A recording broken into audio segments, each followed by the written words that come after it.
So let's go. Today is we will declutter kay mga gamit na ako nga dili na masulod niya nasa mga gitubuan na sa kong anak. So possibly na yung mga nasay anak nga masakto ni. This is polo white. Limpyo pa man, magamit pa jud siya, as in di pa na siya yung matrapo lang kay what you touch sa mga gamay pa jud kayo ba. So let's go guys and be kind always. Bye.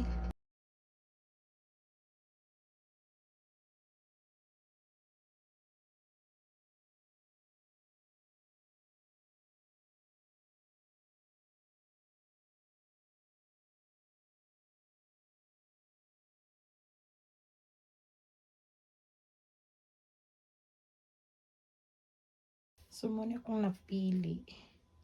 Ano siya isud nga duha ka bag. Gagmay. Ito nga gustuhan niya. Kini siya sports bra. Napalit na ako sa TikTok pero wadyo ko ni nasulog. Pwede ko ganahan. Kana laging kuhan. Kanang sana ay reality versus sana siya expectation versus reality. Mo ni siya nitabo. So that's fine basta ganahan siya. Ang gamayng token. Ako na napapilian niya kung gusto siya. So let's go. Kids ko ni. Hindi naman ako ginagamit. This is very nice guys. Pag ko sa kids niya. I don't know. Hindi na ako ganahan niya. So kids. This is the original kids. So siya ihatag niya. Para magamit niya while nagtrabaho siya. Diba? Well, wala man ako gigamit na ilaing tao nga ma-happy. So, let's always be kind. See ya! Ang baksa na guys, Nike lang. Kaya ang kids nga, kuhan. Asang butasan na. So, na siya. Ako na siyang gihatagan. Lagi ni small token na ni siya. Oo, ano yan? Lagi. Small token na na Vilma. As in, ay nakaikog. Lagi, gamay na kayo na. Ang Ay, thank sakto na you, naman sis. siya. Piliin na ba mo? Itong plastic na rin. Pwede ito na yung tanan. Ha? Pwede na yung tanan. Pwede na po. Tanan.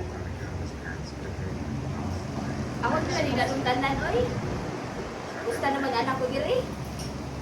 Piliin lang ako kasi gusto niyo.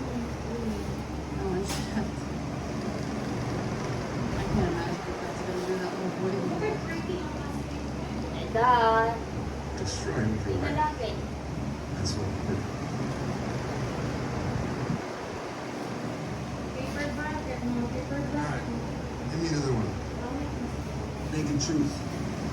Like that. Sorry. Okay na yan. Okay na po. Okay, nakamayo. Okay na po sa ultaman.